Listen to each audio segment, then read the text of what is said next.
suono dei continenti. El sonido de los continentes. Tairiko no Oto. Muzindu Amazoe Kazi. Le bruit des continents. The sound of the continent. O som dos continentes, com Antônio Carlos Lua. Bogotá, 7 de agosto. Bogotá, 7 de agosto. El médico del pueblo.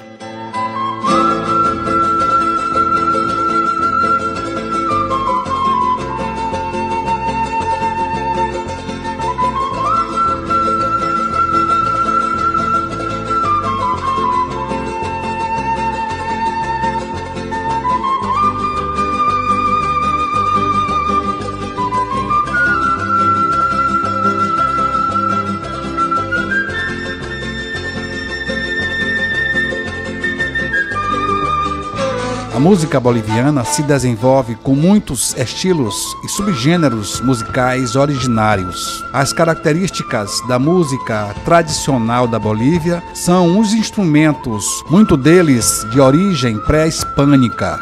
Na música boliviana estão presentes flautas andinas, incluindo a quena, instrumento transpositor com afinação na tonalidade sol maior, permitindo a execução de bemóis e sustenidos com a escala estendendo-se por 3 oitavas.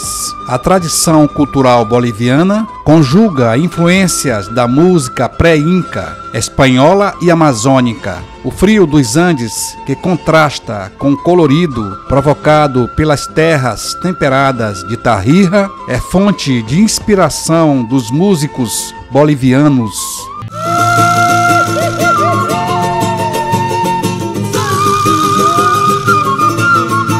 Fique agora com o grupo boliviano Iyapu.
O som dos continentes, com Antônio Carlos Lua.